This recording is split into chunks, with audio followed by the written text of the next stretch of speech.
Here we are streaming live on Twitch TV, as you can probably see from the buzz in the room. It's a lot of excitement, a lot of activity happening, and amongst that we've got some special guests. I'm your host, Dean Samuels. Being eaten as well. Yeah, absolutely. Dean Samuels, Jared, and we've got a special guest here today, Dina T. Now, Dina, first question is, we have a similar name, Dean and Dina. Our last names are very different. I didn't even try to pronounce your last name, and I don't know if you can see it on the screen. Whoever had to type up his last name had to really concentrate on actually inputting it. How do you pronounce it? It's Thiringana Samandam. It's a custom Tamil name. Right. Okay. Awesome. Yep. Well, you're here for a quite interesting topic, quite interesting talk. I actually went across to your lightning talk earlier, and you're talking a little bit about multi-channel service delivery using some of our managed AI services. So you spoke a lot about Amazon Poly, Amazon Lex, Amazon Translate, but more specifically how it actually integrates to our contact center service that we recently launched, Amazon Connect. Can you maybe tell the viewers at home a little bit about what you spoke about? You had some interesting demos, just to give them an idea of how these services can really integrate and work with each other. Definitely. So we are in the voice of era. So this year is considered to be a voice era. So where everyone wants to leverage NLP to ensure that everyone improves the customer experience by leveraging the AI services which is available.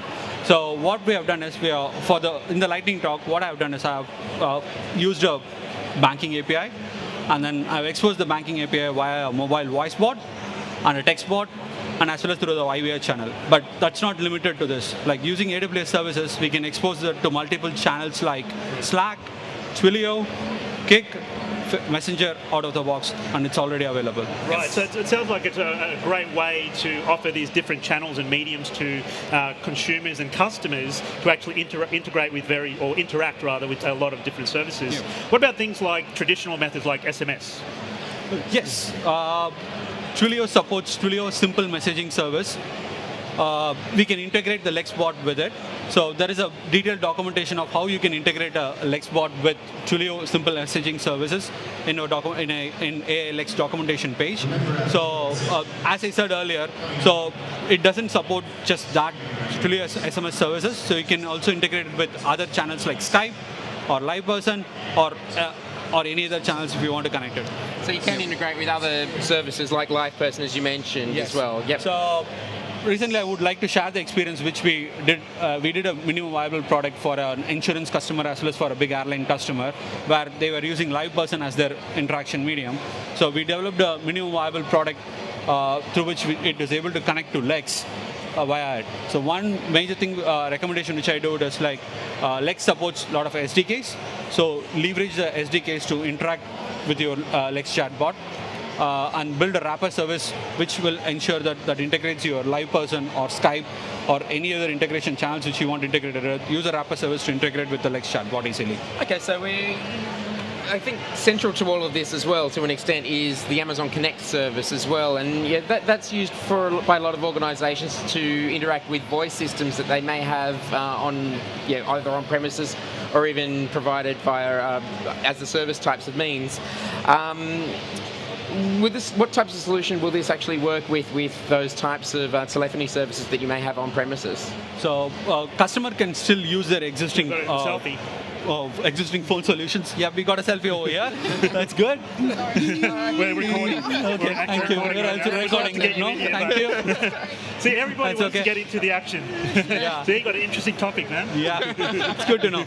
So customer can still use the existing call centers to integrate with Amazon Connect easily. So setting up Amazon Connect is very, very simple. Like the workflows are more simple, it's extensible, so you can transfer your call from your existing call center flow to Connect, and then you can switch back to it. So one recommendation as an architect, what I would recommend is like use your customer relationship management to store the customer interactions so that it is plain. Like whenever the call center tries to interact with it, it knows that, okay, it has been recorded that these are all things the customer asked. Yeah. So when the connect comes into picture, so it is also able to So get tracking more that details about it. handover and tracking that flow Yes. through the various systems is very important there. Yeah. Yep. Okay, and so something that would be probably of interest to Jared, because I know, Jared, you speak, 10 languages, and I'm not talking about C or Shell or Ruby and these. You speak Cantonese, right? Not at all, no, just really? English, actually. No, just after a few drinks, you sound like you do, right? But what about multiple languages? Obviously, So, not everyone speaks English, so what about integrating with different languages? So before moving on to that, I know only 2 languages like English and German. So Right. if I say Guten Morgen, so Amazon Connect recognizes it. Yeah. Amazon Connect currently supports 8 languages. So I have the language list, but I don't want to talk about the languages. If you want to talk about it, you can talk about it. Like it supports Portuguese, Spanish, simplified Chinese, Japanese, I think on our show etc. notes here, we've got Korean, French, Brazilian, Yeah. English, Spanish, Japanese. I think that covers a lot of them. That's of them, yeah. awesome too, because I actually am based in Hong Kong, and so obviously I deal with a lot of Chinese customers across Taiwan and Hong Kong and in China itself, and they're always struggling to get this type of language support, simplified Chinese, for example, in a lot of technology. It takes a while because it's a very different type of language, very tonal, but to have that type of support out of the box right now actually is a big step forward for our Chinese customers. And certainly as well, it also, a lot of those languages are actually also in common with what we've got with other services such as Amazon Translate. Yeah. And that can also, especially with that chatbot interaction, you can provide real-time translation services for that content that goes into your chatbot by chaining these services together. Yeah, absolutely. Okay. Cool. And so, just in terms of seeing it, hands-on. We've been speaking a lot about Amazon Connect and Amazon Lex and Amazon this and that. Let's have a look at it. Do you have a demo or something that you can show us? Yes. One thing which I would like to demo is, like, everyone is asking me a question after the demo. So can I do voice analytics out of the box? Yes. So with the AI services launched last year, so we should be able to leverage the AI services, and we should be able to do a voice analytics on the customer call center call recordings. So generally, the Amazon Connect you can enable Amazon Connect to store all your call recordings. Like you can store just the customer only, or you can store agent, or you can store both customer and agent. So let's have a look at the demo what we have created. So let me explain the architecture first, and then before going into the actual demo. So this represents the overall architecture. So where Amazon Connect stores all their call recordings in an S3 bucket. So once it has been stored in the S3 bucket, the S3 bucket will trigger a Lambda function. The Lambda function will in turn invoke a step function. The step function will invoke a Lambda function which creates a transcribe job for the audio that is being stored. So why step functions? Because currently, concurrency-wise, so it supports 2 jobs at a time. So what we are doing is in the step function, we need to ensure that there are no more than 2 jobs at a time that is being in place, that is in progress. So step functions will help you to do that. So once that is being done, the job generally takes 3 to 7 minutes to get completed. Once the job gets completed, it invokes another Lambda function, which reads the output of it and then stores the details into an S3 bucket. Like it converts the audio to text, and from the text, so as soon as it puts into the Lambda function, so S3 bucket will trigger another Lambda function which will read the S3 bucket details and then pass it to leverage the Comprehend APIs to do a sentiment analysis of it to understand, okay, what is the positivity of the content? Okay, is the user is feeling good? So are we customer obsessed to ensure that we improve the customer experience? Yes, we can do those analytics and give a score to them, and then send notification to your call center person or to the corresponding other person to ensure that you take appropriate actions to satisfy or improve customer experience. Let's have a look into the demo. Right, while you're setting that up, that was quite a mouthful, right, in terms of the workflow, but I think it's really interesting to note that all of these leveraging services that are integrated with each other, it's all programmatic, there's limited or if any human interaction in that actual workflow, so you can actually imagine the type of scale that you can actually achieve through this by this type of architecture. Yeah. So what I've done is I've created an S3 bucket where we're going to upload an MP3 file named demo-when to start. So let's say I'm just uploading it.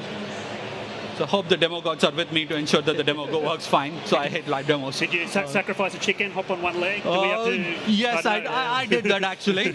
So yeah. So what happens is as soon as it gets uploaded successfully, so this Lambda function gets triggered. So Lambda function invokes a step function. So you can check out the Lambda function is starting to run. So what this Lambda function does is, so it creates a transcribe job, and then it waits for a couple of seconds, or it waits for the transcribe job to get completed. Once the transcribe job is completed, then it gets the job details of it, and then sends it to comprehend to do a sentiment analysis of it.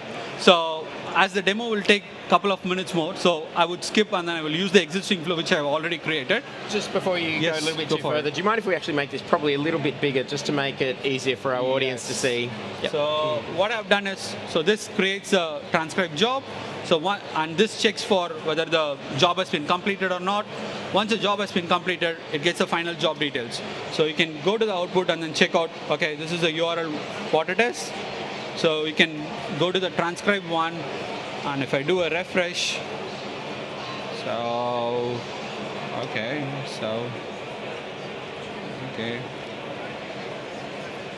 yep, so let's take one of the one. So you can see it over here, the transcriber has completed, went to start, that was the one which he started, goes over here, and can go to complement for now to do a sentiment analysis of it. So what this will do is, this will tell us it's an English language, and it also tells us the positivity of it, and what is the neutral, what is the mixed feeling from a sentiment analysis perspective. So these things are available as an SDK API. So you can create your custom Lambda functions to extract these things and then send and generate a report of it and then send it to the people. Okay, this customer is feeling good, so we should appreciate that, and then we should increase the loyalty of it. Okay, this customer needs to be improved, so let's act on it.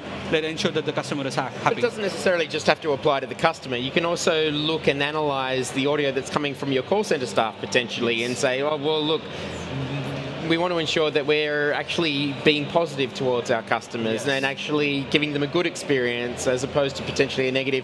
Being able to analyze that, it allows you to essentially even train your call center staff to be able to give your customers better experiences. Yeah, and that's real automatic sentiment analysis type concept, right? Yeah, absolutely. And a lot of the benefit of this as well is you can get a lot of that feedback in close to real time.